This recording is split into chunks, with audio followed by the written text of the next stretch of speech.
자, 오늘 가장 먼저 해야 될 이야기는 안철수 전 대선 후보, 전 국민의당 대표의 사과 기자회견 이런 거죠. 자, 그 기자회견들 보시고 어떤 느낌이셨어요? 저는 이 트위터를 안철수가 기자회견을 하기 전과 하고 난 후로 나눠서 한번 검색을 쭉 해봤었거든요. 그래서 3시 반에 한다는 소식을 들었을 때 과연 무슨 말을 할까 곰곰이 생각하다가 안철수 입장을 생각해보면 사실 앞으로 가면 떨어져 죽고 뒤로 가면 맞아 죽고 가만히 있으면 말라 죽을 상황인데 도대체 이 상황에서 그러니까 어떤 말을 해도 자기한테 득될 게 하나도 없는데 과연 무슨 말을 내놓을까 궁금했었거든요. 근데 결국에는 아니나 다를까 아무 말도 안 하더군요. 제가 느낀 건 딱 하나밖에 없었어요. 사람이 타이밍이라는 게 있는데 그 타이밍이 늦어버리면 나중에 가서 무슨 말해도 안 먹혀요. 예. 16일? 그 사건 터진 지 16일 만에 예. 입장 발표를 했다 그러는데 입장 발표 이때 하려고 그러면 먹힐 게 딱 하나 있죠. 책임을 지겠습니다라고 얘기했잖아요. 내가 만약에 이제 예를 좀 쉽게 들어드릴게요. 마차님하고 어떤 관계가 있었어. 마차님이 막 나한테 매달려. 아, 좋아라. 근데 그 상황에서 책임지라고 이야기를 했어, 나한테. 아, 책임질게 했는데 책임을 지겠다고 말만 해놓고 뭐 어떤 책임도 안 지는 거예요. 지금 안철수가 질 수 있는 책임은 사실상 없었어. 책임진다는 개념이. 그럼 뭐야? 딱 하나밖에 없었다고요. 안철수가 질 수 있는 책임은. 이것의 엄중함을 느끼고 정계 은퇴하겠습니다예요. 잘 생각해보세요. 안철수가 질 수 있는 책임이 뭐가 있어. 당대표도 아니고 국회의원도 아닌데. 그러면 중간에 정치인이 계속 할 건데 책임을 지고 당협위원장을 내려놓겠습니다. 이렇게는 못하는 거 아니야. 그럼 안철수가 질 수 있는 책임은 초반에, 그러니까 이 사건이 터지고 또 초반에 국민의당이 진상조사를 자체적으로 하겠다라고 할 때, 이때 정말 국민께 면목이 없습니다라고 인사를 했다 그러면 조금 더 나아지는데, 안철수의 실드는 그거 아니에요. 검찰 조사가 시작됐으니까 그 결과를 보고 이야기하겠다라고 하는 건데요. 그건 다른 문제죠. 네. 검찰 조사 결과를 보겠다고 하는 것은 이런 의미가 있는 거예요. 사실이 아닐 수도 있다. 일말의 기대. 조사를 했는데 우리 당이 관련돼 있지 않고 사건 자체가 조작이 아니다는 것을 기대했던 것밖에 더 되냐고요. 실제로 검찰이 수사를 시작했다는 거. 근데 이제 와서 정치적 책임을 지겠다고 동원된 수사들은 굉장히 화려합니다. 새 정치인의 어쩌는 이야기를 하지만 결론적으로 말해서 정말 알맹이 없는 기자회견일 수밖에 없는 게 구체적으로 어떻게 책임지겠다는 게 없어요. 맞아요. 그것이 가장 큰 문제죠, 일단은. 지금 어떠한 직책을 가지고 있는 상태도 아닌데 계속 책임지겠다는 얘기만 하고 근데 책임질 일 있으면 책임지겠습니다라고 말을 할 때 굉장히 신경질적인 그런 모습을 봤거든요. 그거는 지금 자기가 어쩔 수 없이 끌려 나온 이 마당에 정말 어쩔 수 없는 사과를 하고 있구나. 그 황태하지 않고 국물을 남겨가지고 아쉬워서 그럴 수도 있죠. 그리고 이 안철수가 이제 대국민 사과를 3시 30분에 하겠다고 발표를 했잖아요. 예. 근데 이거에 대한 이유가 지금 돌아다니는데요. 이게 안내배 주가를 의식한 게 아니냐라는 이야기가 있어요. 3시 반이면 장을 마감하는 시간이잖아요. 예. 그래서 그 시간에 맞춰서 했다. 네. 야, 좀 심한데. 이게 왜 그러냐면 대선 이후에 안랩 지금 그 주가가 15% 이상 떨어졌기 때문에 어마어마하구나. 네, 여기서 이제 더 떨어지면 본인도 괴롭겠죠. 그래서 이에 관련된 트윗이 하나 있는데요. 달님이 이렇게 써주셨어요. 주식 때문에 정계 은퇴도 못하는 불쌍한 새끼.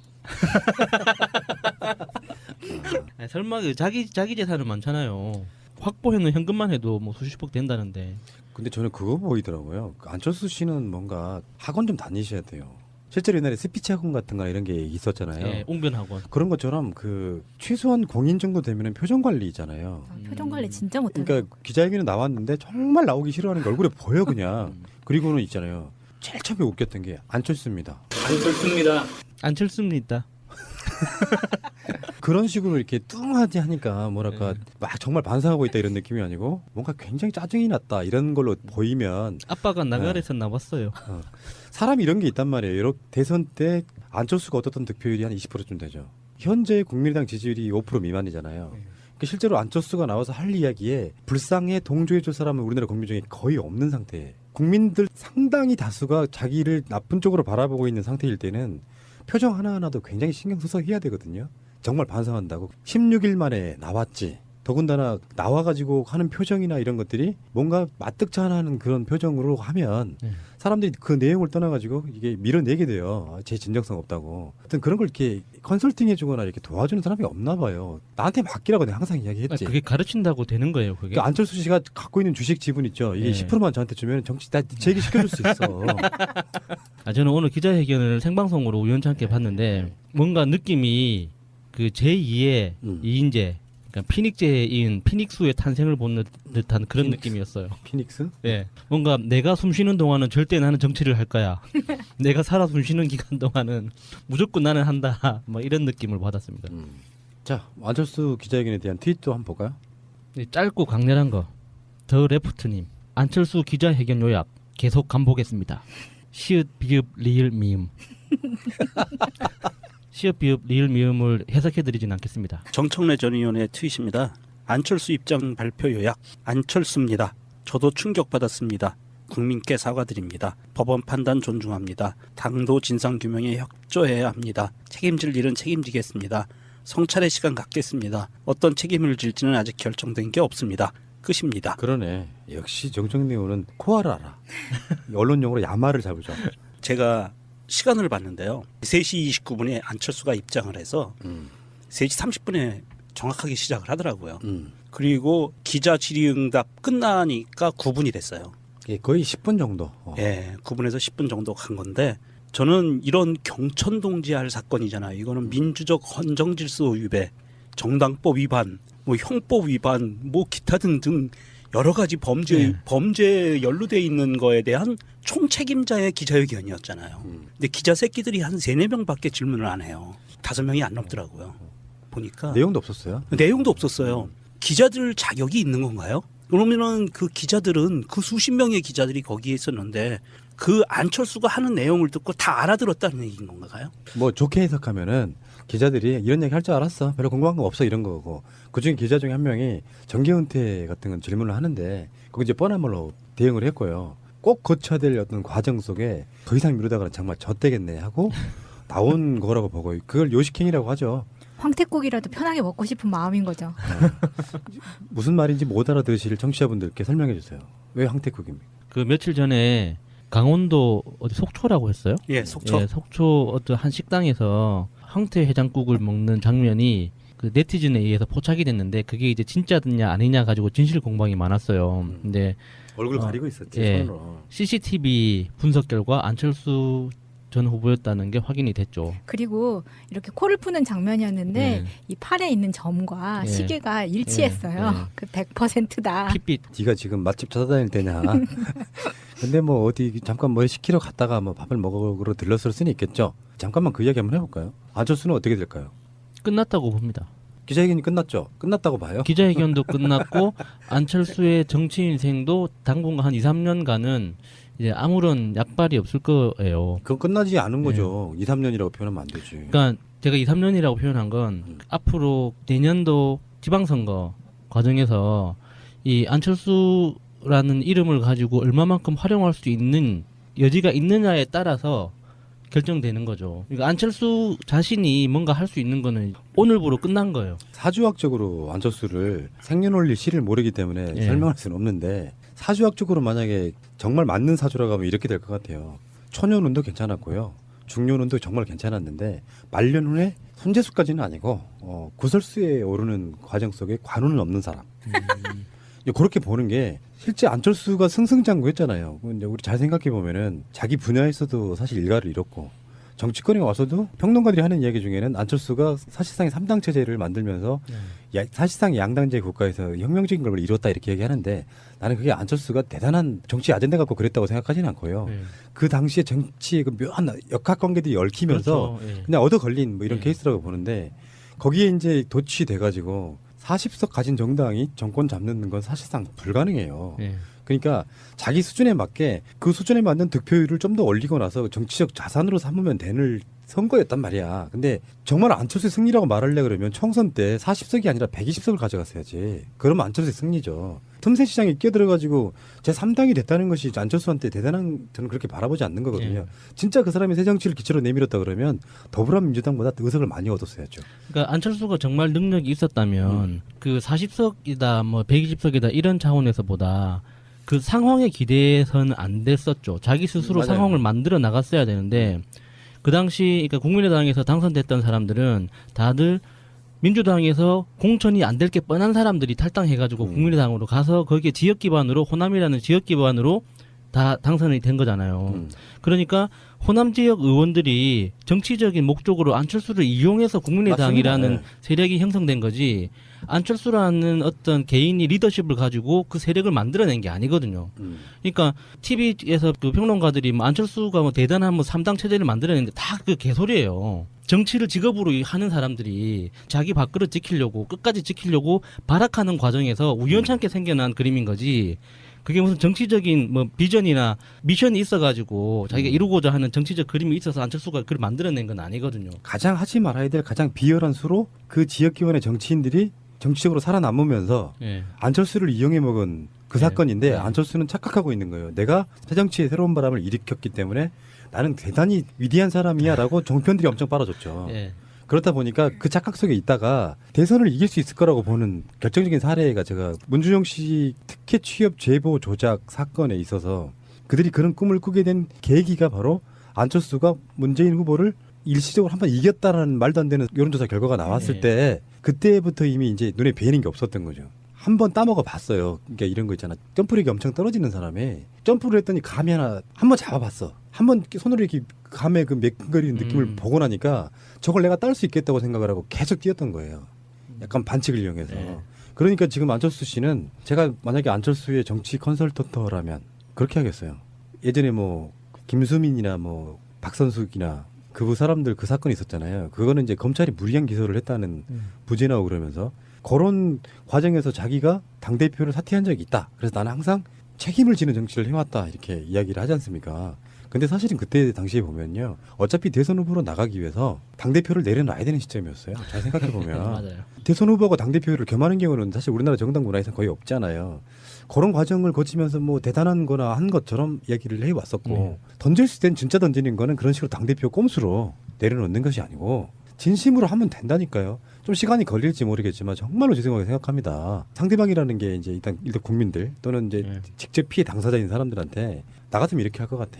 그 사건 때문에 정말로 미안했다라고, 사건 터진 지 얼마 안 됐을 때 더불어민주당도 찾아가고, 그리고 그 앞에서 죄송하다고 고개 숙여서 인사하고, 그리고 오늘 기자회견 보니까 진짜 기분 나쁜 거 하나 있었어. 직접적인 피해자인 문준용에 대해서는 피해 입으신 그분들께라는 표현으로 그냥 예. 퉁치고 지나가더라고. 당사자라고 해요. 당사자. 그거에 대해서 트윗에서 정말 욕하는 분들 많아요. 이번 사건으로 심적 고통을 느꼈을 당사자에게도 사과드립니다. 그렇게 하면 진정성이 없어요. 보통 여자분들 그러잖아요. 자기가 잘못했어? 그럼 뭐라 그래요? 뭘 잘못했는데? 그렇게 구체적으로 이야기를 해줘야 된다고. 그렇죠. 다 이렇게 말하면 근데 안 뭘 많이 잘못했다 당해봐서 그러면 잘 알아야죠. 알면서 그래 이렇게 나오잖아요. 구체적으로 잘못했다 그러면. 네가 잘못한 걸 모른단 말이야? 때문에 정계 은퇴도 못하는 불쌍한 새끼. 아니, 설마 그 자기 재산은 많잖아요. 확보해놓은 현금만 해도 뭐 수십억 된다는데. 근데 저는 그거 보이더라고요. 그 안철수 씨는 뭔가 학원 좀 다니셔야 돼요. 실제로 옛날에 스피치 학원 같은 거나 이런 게 있었잖아요. 예, 웅변학원. 그런 것처럼 그 최소한 공인 정도 되면 표정 관리 있잖아요. 표정 관리 진짜 못하는 그러니까 기자회견에 나왔는데 정말 나오기 싫어하는 게 얼굴에 보여 그냥. 그리고는 있잖아요. 제일 처음에 웃겼던 게 안철수입니다. 안철수입니다. 안철수입니다. 그런 식으로 이렇게 뚱하지 하니까 뭐랄까 막 정말 반성하고 있다 이런 느낌이 아니고 뭔가 굉장히 짜증이 났다 이런 걸로 보이면, 아빠가 나가래서 나왔어요. 사람이 이런 게 있단 말이에요. 이렇게 대선 때 안철수가 얻었던 득표율이 한 20%쯤 되죠. 현재 국민의당 지지율이 5% 미만이잖아요. 그러니까 실제로 안철수가 나와서 할 이야기에 불쌍해 동조해 줄 사람은 우리나라 국민 중에 거의 없는 상태예요. 국민들 상당히 다수가 자기를 나쁜 쪽으로 바라보고 있는 상태일 때는 표정 하나하나도 굉장히 신경 써서 해야 되거든요. 정말 반성한다고 16일 만에 나왔지. 더군다나 정치적 책임을 지겠다고 동원된 수사들은 굉장히 화려합니다. 새정치인의 어쩌는 이야기를 하지만 결론적으로 말해서 정말 알맹이 없는 기자회견일 수밖에 없는 게 구체적으로 어떻게 책임지겠다는 게 없어요. 맞아요. 그것이 가장 큰 문제죠. 일단은. 지금 어떠한 직책을 가지고 있는 상태도 아닌데 계속 책임지겠다는 얘기만 하고, 근데 책임질 일 있으면 책임지겠습니다라고 말을 할 때 굉장히 신경질적인 그런 모습을 봤거든요. 그거는 지금 자기가 어쩔 수 없이 끌려 나온 이 마당에 정말 어쩔 수 없는 사과를 하고 있구나. 그 황태하지 않고 국물을 남겨가지고 아쉬워서 그럴 수도 있죠. 그리고 이 안철수가 이제 대국민 사과를 3시 30분에 하겠다고 발표를 했잖아요. 예. 근데 이거에 대한 이유가 지금 돌아다니는데요. 이게 안내배 주가를 의식한 게 아니냐라는 이야기가 있어요. 3시 반이면 장을 마감하는 시간이잖아요. 예. 그래서 그 시간에 맞춰서 했다. 네. 야, 좀 심한데. 이게 왜 그러냐면 대선 이후에 안랩 지금 그 주가가 15% 이상 떨어졌기 때문에 어마어마하구나. 네, 여기서 이제 더 떨어지면 본인도 괴롭겠죠. 그래서 이에 관련된 트윗이 하나 있는데요. 달님이 이렇게 써주셨어요. 주식 와차님이 막 나한테 매달려. 아, 좋아라. 근데 그 상황에서 책임지라고 이야기를 했어, 나한테. 아, 책임질게 했는데 책임을 지겠다고 말만 해놓고 뭐 어떤 책임도 안 지는 거예요. 지금 안철수가 질 수 있는 책임은 사실상 없었어. 책임진다는 개념이. 그럼 뭐야? 딱 하나밖에 없었다고요. 안철수가 질 수 있는 책임은. 이것의 엄중함을 느끼고 정계 은퇴하겠습니다예요. 잘 생각해보세요. 안철수가 질 수 있는 책임이 뭐가 있어? 당대표도 아니고 국회의원도 아닌데. 그러면 중간에 정치인이 계속 할 건데 책임을 지고 당협위원장을 내려놓겠습니다. 이렇게는 못하는 거 아니야. 그럼 안철수가 질 수 있는 책임은 초반에, 그러니까 이 사건이 터지고 또 초반에 국민의당이 진상조사를 자체적으로 하겠다라고 할 때, 이때 정말 국민께 면목이 없습니다라고 인사를 했다 그러면 조금 더 나아지는데, 안철수의 쉴드는 그거 아니에요. 검찰 조사가 시작됐으니까 그 결과를 보고 이야기하겠다라고 하는 건데요. 그건 다른 문제죠. 네. 검찰 조사 결과를 보겠다고 하는 것은 이런 의미가 있는 거예요. 사실이 아닐 수도 있다. 일말의 기대. 조사를 했는데 우리 당이 관련돼 있지 않고 사건 자체가 조작이 아니다는 것을 기대했던 것밖에 더 되냐고요. 실제로 검찰이 수사를 시작했다는 거. 근데 이제 와서 자, 오늘 가장 먼저 해야 될 이야기는 안철수 전 대선 후보, 전 국민의당 대표의 사과 기자회견 이런 거죠. 자, 그 기자회견들 보시고 어떤 느낌이었어요? 저는 이 트위터를 안철수가 기자회견을 하기 전과 하고 난 후로 나눠서 한번 검색을 쭉 해봤었거든요. 그래서 3시 반에 한다는 소식을 들었을 때 과연 무슨 말을 할까 곰곰이 생각하다가 안철수 입장을 생각해보면 사실 앞으로 가면 떨어져 죽고 뒤로 가면 맞아 죽고 가만히 있으면 말라 죽을 상황인데 도대체 이 상황에서 그러니까 어떤 말을 해도 자기한테 득될 게 하나도 없는데 과연 무슨 말을 내놓을까 궁금했었거든요. 근데 결국에는 아니나 다를까 아무 말도 안 하더군요. 제가 느낀 건 딱 하나밖에 없었어요. 사람이 타이밍이라는 게 있는데 그 타이밍이 늦어버리면 나중에 가서 무슨 말해도 안 먹혀요. 예. 16일? 그 사건 터진 지 16일 만에 예. 입장 발표를 했다 그러는데 입장 발표 이때 하려고 그러면 먹힐 게 딱 하나 있죠. 책임을 지겠습니다라고 얘기했잖아요. 내가 만약에 이제 예를 좀 쉽게 들어드릴게요. 마차님하고 어떤 관계가 있었어. 나와가지고 하는 표정이나 이런 것들이 뭔가 마뜩찮아하는 그런 표정으로 하면 사람들이 그 내용을 떠나가지고 이게 밀어내게 돼요. 제 진정성 없다고. 하여튼 그런 걸 이렇게 컨설팅 해주거나 이렇게 도와주는 사람이 없나 봐요. 나한테 맡기라고 내가 항상 이야기했지. 그게 가르친다고 되는 거예요, 그게? 그 안철수 씨가 갖고 있는 주식 지분 있죠. 이게 10%만 저한테 주면 정치 다 제기 시켜줄 수 있어. 저는 오늘 기자회견을 생방송으로 우연찮게 봤는데 뭔가 느낌이 그 제2의 2인제 그러니까 피닉제인 피닉스의 탄생을 보는 듯한 그런 느낌이었어요. 피닉스? 예, 뭔가 내가 숨쉬는 동안은 절대 나는 정치를 할 거야. 내가 살아 숨쉬는 기간 동안은 무조건 나는 한다. 뭐 이런 느낌을 받았습니다. 자, 안철수 기자회견에 대한 트윗도 한번 볼까요? 짧고 강렬한 거. 더 레프트님 안철수 기자회견 요약 계속 간보겠습니다. 시읒 비읍 리을 미음. 시읒 비읍 리을 미음을 해석해드리진 않겠습니다. 정청래 전 의원의 트윗입니다. 안철수 입장 발표 요약. 안철수입니다. 저도 충격받았습니다. 국민께 사과드립니다. 법원 판단 존중합니다. 당도 진상